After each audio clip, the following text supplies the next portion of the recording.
La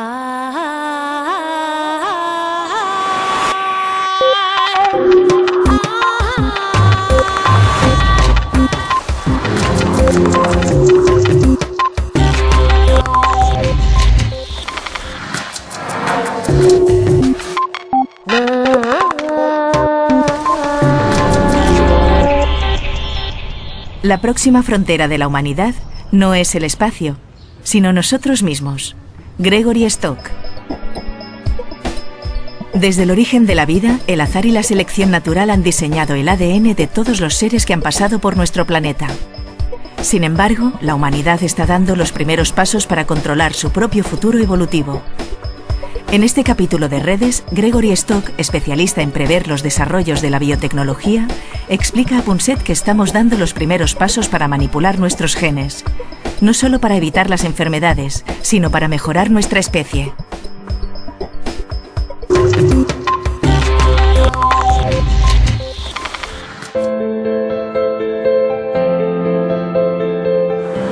Es cierto que algunos de los grandes cambios de los que hemos hablado otras veces están todavía muy lejos. Si buscamos un precedente a lo que está ocurriendo ahora gracias a la genética, habría que remontarse efectivamente a un momento hace 600, 700 millones de años, cuando las células, los organismos unicelulares, se agruparon poco a poco en dar como resultado lo que hoy llamamos nuestra comunidad andante de células. No ha habido otro cambio parecido. Y Gregory Stock, el científico Gregory Stock, es uno de los grandes paladines de esta transformación vital que estamos dirigiendo, que estamos perfilando nosotros mismos.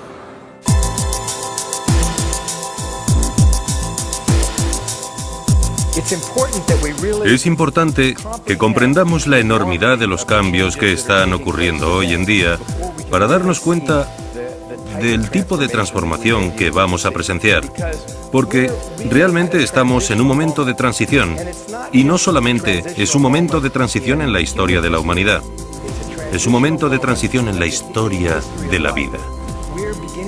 Estamos empezando a comprendernos a un nivel tan íntimo que empezamos a controlar los procesos de la vida y empezamos a controlar nuestro propio futuro evolutivo. Dices que estamos constante y conscientemente modificando y ajustando el proceso de nuestra vida, nuestro proceso de vida, y que esto solamente había sucedido una vez antes, hace millones de años. También dices que ahora deberíamos ser optimistas sobre lo que nos depara el futuro. A ver si logramos entender por qué.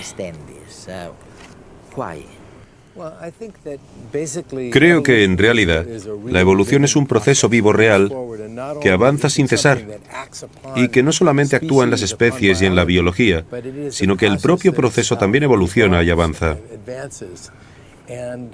Me parece que lo que está sucediendo ahora es que estamos en un momento de transición evolutiva, cuya importancia es equiparable a cuando las células se unieron para formar organismos multicelulares, hace 600 millones de años, y surgieron todas las posibilidades que ahora nos rodean. Ahora nos estamos uniendo como organismos, como entidades, impulsados por la tecnología y por nuestras mentes, para formar una estructura mayor, de escala planetaria, que tiene un potencial enorme y fabuloso. Y no solamente se abren todo tipo de posibilidades y oportunidades que nunca antes habían existido, sino que se trata de un avance muy sólido. Por tanto, creo que es un error pensar que nos precipitamos hacia un abismo. Más bien estamos inmersos en una transición llena de retos y dificultades, pero de la que resulta interesantísimo formar parte. ¿Y por qué crees que hay tanto pesimismo a nuestro alrededor? Cuando hablo con la gente, lo noto. Un científico británico, amigo mío, me dijo una vez: Eduard, ayúdame a encontrar a alguien que sea realmente pesimista. Pero creo que era el único que pensaba así, porque por lo general es muy fácil encontrar a pesimistas. Te diré un motivo por el que creo que las personas son tan pesimistas. En general, lo son porque creen que la tecnología de selección germinal, lo llamáis así, ¿no? Supongo que germinal viene de germinar, de células. Viene de germinación, de la primera célula en un organismo. Pues creen que la tecnología de selección germinal dividirá a las personas, eso es lo que temen, entre los que han sido mejorados y los que no han sido mejorados. ¿A qué os referís en realidad? La idea es que si realmente empezamos a comprender cómo contribuye la biología a nuestra personalidad, a nuestro temperamento, a nuestro potencial, a nuestras vulnerabilidades, querremos poder elegir para nuestros hijos. Parece algo natural. Y muchos se imaginan cómo será y dicen: vaya, solamente los ricos podrán hacerlo. Los pobres carecerán de un acceso adecuado y no podrán permitírselo, por lo que es una posibilidad muy, muy elitista. Pero yo creo que es justo lo contrario. En realidad, estas tecnologías serán accesibles a mucha gente, como ha sucedido con cualquier otra tecnología. Ahora mismo, cualquiera puede disponer de una tecnología informática que supere con creces la que podía comprar la persona más rica del mundo hace 20 años. Y pasará lo mismo con el acceso a los diversos tipos de tecnologías biológicas. En conclusión, creo que las consecuencias de aplicar nuestra comprensión de la biología a nosotros mismos y a nuestros futuros hijos beneficiarán al ser humano, porque mitigarán y reducirán las enfermedades, mejorarán el rendimiento de las personas y también disminuirán las desigualdades. Así que no existirá, como dicen algunos, una brecha motivada únicamente por el capital entre las personas mejoradas. En mi opinión, no tendrá que ver con la renta, sino con la cultura, la religión y la política, porque habrá quien se cierre a lo que suceda tanto en el ámbito tecnológico como en los campos biológicos y médicos y pretenda aislarse, mientras que otros lo adoptarán sin más. Para mí ahí estará la brecha, entre los que aprovechen las muchísimas posibilidades de la tecnología y los que no.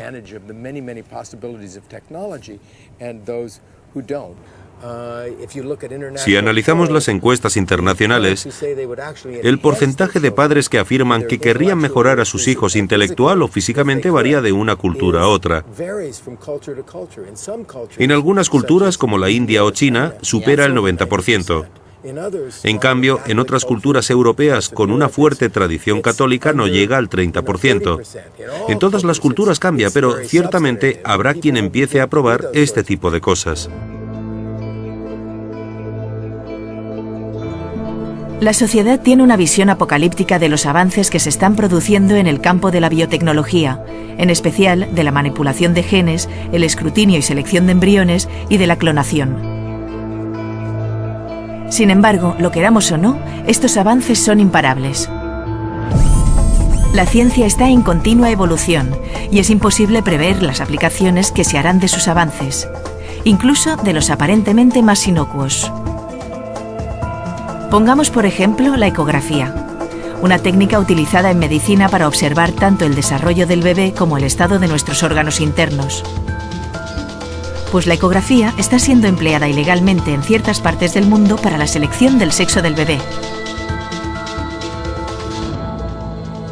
En China, donde las leyes incentivan tener un solo hijo, o en la India, donde las tradiciones graban la vida de las mujeres, se recurre ilegalmente a la ecografía para abortar selectivamente a los fetos femeninos en favor del sexo masculino.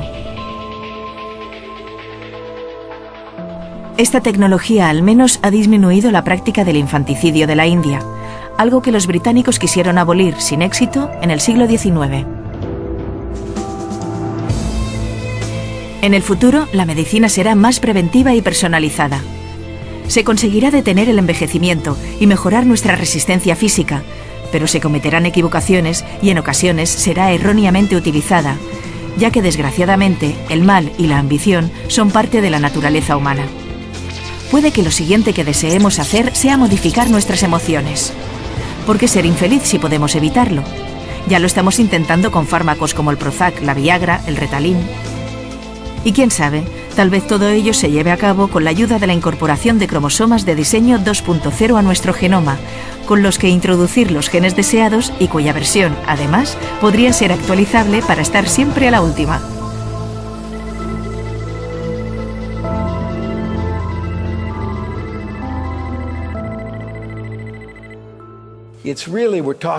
Hablamos de la transformación de la medicina en una ciencia de la información. Y esa convergencia entre la tecnología de la información y la biología nos proporcionará información sobre nuestro estado de salud para fines preventivos, además de curativos. Ya han empezado a desdibujarse las fronteras entre la prevención y el tratamiento, entre la terapia y la mejora, entre lo innato y lo adquirido. Y el proceso seguirá, se acelerará y se volverá más profundo. Está el anuncio sobre la creación de vida sintética que hizo Craig Venter hace apenas un año. Está también este hombre, Oscar Pistorius, que como veis tiene amputada la parte inferior de las dos piernas, pero puede correr 100 metros en menos de 11 segundos, algo que sospecho que a la mayoría nos costaría. Y también está Claudia Mitchell, que es capaz de hacer funcionar una prótesis simplemente pensando en lo que quiere hacer mediante unos nervios que le han reconectado en el pecho. Seguimos estando en una fase en la que los fármacos son lo más importante. Estoy pensando en un fármaco como Prozac para combatir la tristeza y conseguir un poco de optimismo. Pero vamos hacia una situación en la que otras cosas, además de los fármacos, como los genes o la manera de vivir, serán más importantes. Eso es lo que creo. Por ejemplo, un científico amigo mío siempre me dice: Eduard, es mejor un amigo que tomar un fármaco. Y se refiere a que si tienes un amigo que te sonría y te dé confianza, tal vez te esté dando algo que el Prozac no puede darte de ninguna de las maneras.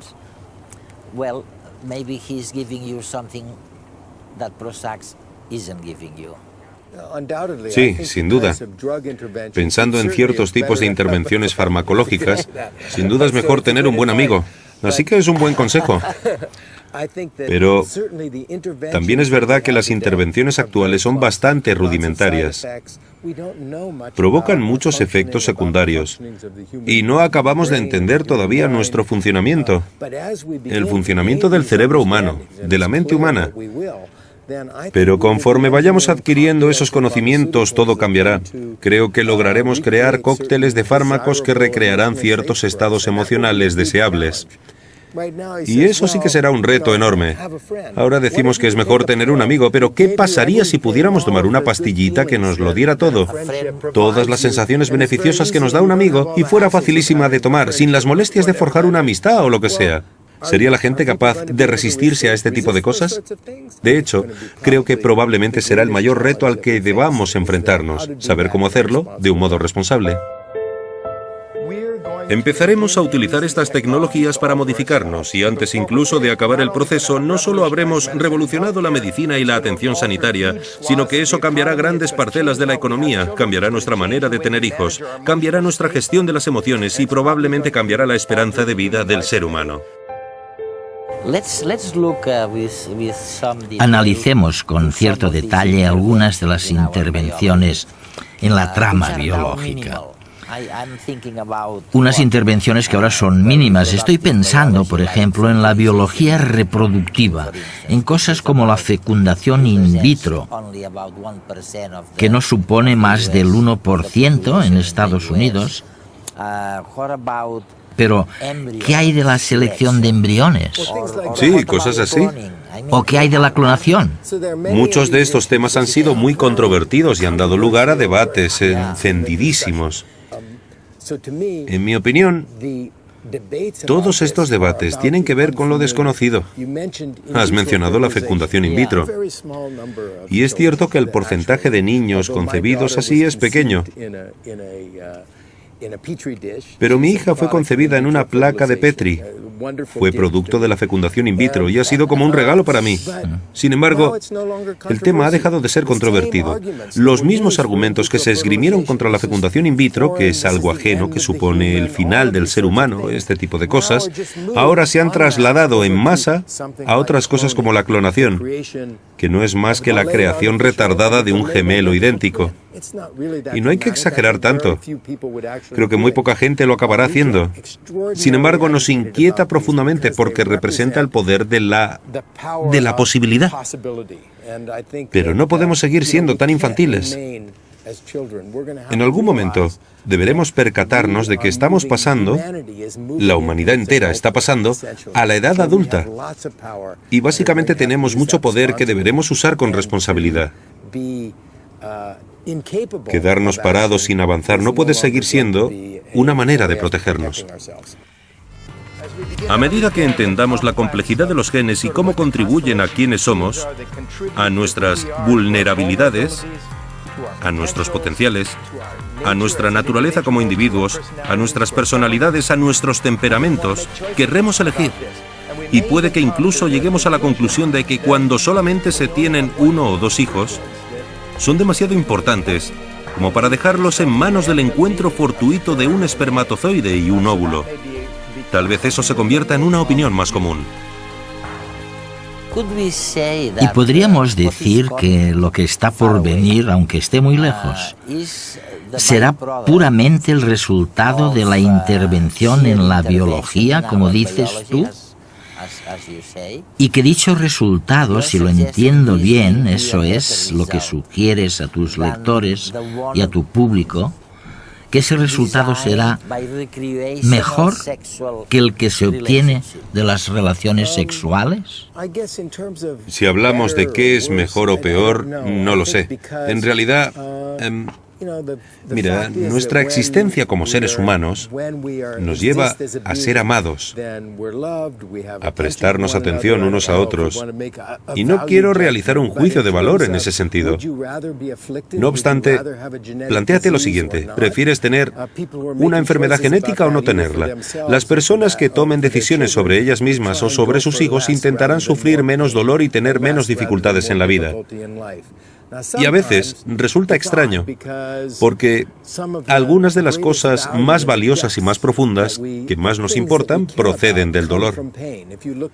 Sin duda, si analizo mi propia vida, me percato de que hay cosas que preferiría haber evitado, pero que de algún modo me han marcado y me han vuelto más profundo como persona, así que las valoro, ya sea una relación que acabó mal o algunas dificultades a las que me he enfrentado, de modo que tenemos tendencia a querer protegernos a nosotros y a nuestros hijos del dolor, pero si lo lográramos del todo, probablemente nos convertiríamos en personas con las que no nos gustaría relacionarnos.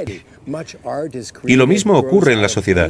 Gran parte del arte se crea y surge del dolor, de los retos, de las dificultades, así que ¿es beneficioso o no? No lo sé, pero sí que sé que todos preferiríamos vivir más tiempo y tener una salud mejor.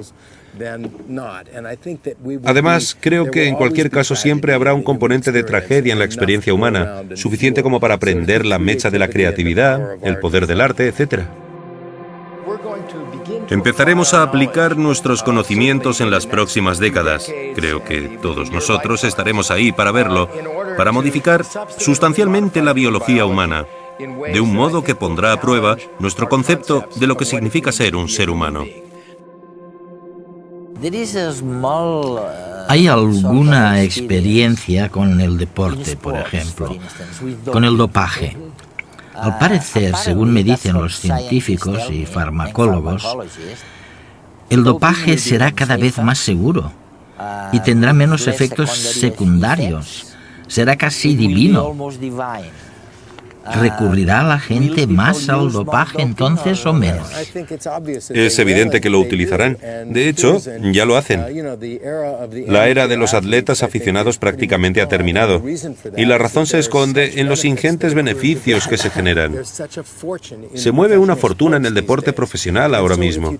En el deporte hay un número reducido de personas a las que se puede obligar a hacerse pruebas siempre que queramos, contra las que se puede tomar todo tipo de medidas, como expulsarlos del deporte si vulneran las normas, como vemos en el ciclismo, por supuesto, de un modo rutinario.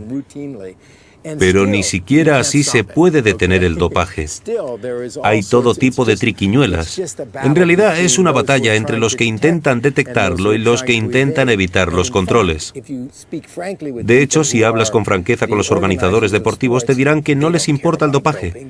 Lo que quieren es rendimiento, porque eso es lo que realmente atrae a los espectadores. Si se celebraran unos Juegos Olímpicos normales donde nadie se dopara ni hubiera intervención alguna, sino que todo se basara en el atletismo amateur sin más, y si esas Olimpiadas tuvieran que competir con otros Juegos Olímpicos extremos, donde los participantes pudieran hacer lo que quisieran para aumentar el rendimiento, la audiencia sería muy superior en las Olimpiadas extremas. En mi opinión, solo es cuestión de tiempo antes de que estas intervenciones sean mucho más habituales, porque responden a los gustos de la gente. Ahora tenemos la complejidad de lo biológico, representada por nuestra corteza cerebral, y la complejidad de lo no biológico, todos los descubrimientos de la revolución tecnológica, que se unen y convergen de una manera compleja para crear un superorganismo planetario.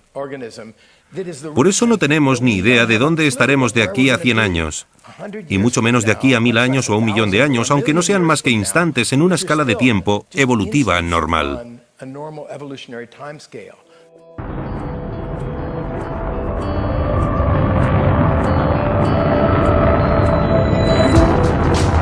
En nuestro afán por expandirnos, los humanos estamos superando nuestros límites. Nuestros largos dedos tecnológicos se extienden y penetran en una extensa red de gente, cultivos, animales y máquinas. Un vibrante remolino de comercio y telecomunicaciones está uniendo nuestras creaciones tecnológicas en un vasto organismo global de dimensiones planetarias. Esto supone un salto cualitativo cuyo único precedente en la naturaleza puede que sea el agrupamiento celular que tuvo lugar hace 700 millones de años, cuando aparecieron los primeros seres pluricelulares. Es decir, al igual que las células se reorganizaron entre sí para crear un nuevo organismo con entidad propia, gracias a la ciencia y la tecnología, los humanos estamos creando una entidad global de propiedades especiales. Y todo ello lo hemos conseguido porque somos más sociales que cualquier otro animal y poseemos un cerebro mucho más desarrollado. Nuestros ancestros comenzaron a derribar las barreras del conocimiento una vez aprendimos a escribir, algo que aceleró el cambio y estimuló sin medida nuestro cerebro. En la actualidad, los ordenadores, con su poder de manipular electrónicamente, reordenar y registrar patrones en el creciente cuerpo de información de que disponemos, están acelerando las posibilidades de cambio exponencialmente. Un proceso que ocurre ahora casi tan fácilmente fuera de nosotros en los ordenadores como dentro de nuestros cerebros.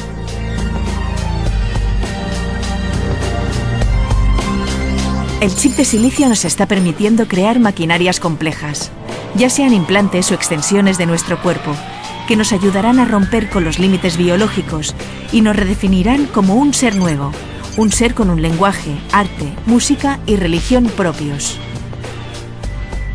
Cuando el sustrato biológico sea sustituido por el silicio y tomemos el control de nuestra evolución, cuando el cyborg sea una realidad y los ordenadores nos trasciendan, tal vez seamos los últimos humanos de una raza en extinción.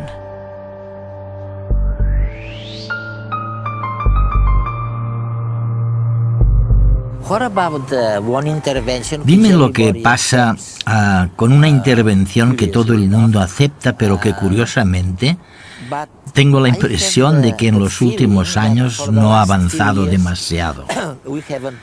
Me refiero a la mezcla de biología y de las máquinas, ¿sabes? Hace unos años nos dijeron que en cuestión de 10 o 5 años seríamos capaces de mezclar la biología con los robots, con las máquinas. Sí, la llegada del cyborg que tanto se ha descrito en la ciencia ficción. Exacto. Es muchísimo más difícil. Resulta que los ingenieros suelen subestimar la complejidad del cuerpo humano y de la biología, por lo que imaginan que las interfaces serán mucho más simples de lo que en realidad son. Eso por un lado. Por otro, nos embarga este deseo formidable de trascender nuestra propia mortalidad. Y si nos fijamos en el ámbito no biológico, en lo tecnológico, observamos todas estas fantásticas aplicaciones y efectos especiales que nos abocan a creer que, si pudiéramos incorporarlas a nuestro cuerpo, la inmortalidad sería nuestra. Y queremos que sea así cuanto antes. Además, muchos de los que están en la primera línea de los desarrollos en inteligencia artificial, los expertos en procesos tecnológicos, se están haciendo mayores. Y les gustaría que todo sucediera pronto. Por ejemplo, hay quien cree que quizá podamos volcar nuestro cerebro en un soporte tecnológico, cargarlo en un ordenador o trascender de algún modo los límites de la vida y muerte humanas. Romper el ciclo. O que quizá podamos ampliar la esperanza de vida humana. Sospecho que esto último será así, pero también sospecho que yo ya no llegaré a tiempo. Quizá mi hija sí. Seguramente ella logrará cumplir más de 100 años, pero dudo que yo pueda. Irónicamente, yo que contemplo todas estas posibilidades, que soy un apasionado de la tecnología y de lo que puede aportarnos, probablemente formaré parte de una de las últimas generaciones que no experimente esos beneficios. En cualquier caso, me parece que el calendario poco realista de las predicciones del futuro se debe a eso. Yo creo que en el futuro seremos muy proactivos con nuestra salud. Nos involucraremos y adelantaremos al desarrollo de la enfermedad, en lugar de simplemente reaccionar cuando sucede algo malo, porque tendremos señales de advertencia mucho antes. Y eso repercutirá en la economía de la atención sanitaria, donde habrá un dominio de la tecnología de la información, que se situará en el centro de la medicina en el futuro, igual que ocurre en muchas otras áreas. Es para mí un auténtico privilegio estar aquí para observar lo que ocurre hoy. Si lo contemplamos con un poco de perspectiva, resulta absolutamente fabuloso ver lo que está ocurriendo. Pero sabéis, no somos meros observadores, sino los arquitectos, somos nosotros. Es lo que hacemos, lo que hacéis todos vosotros, lo que provoca que todo pase. Creo que hay razones para estar muy orgullosos. La primera persona que vivirá 150 años probablemente ya ha nacido. Gregory Stock.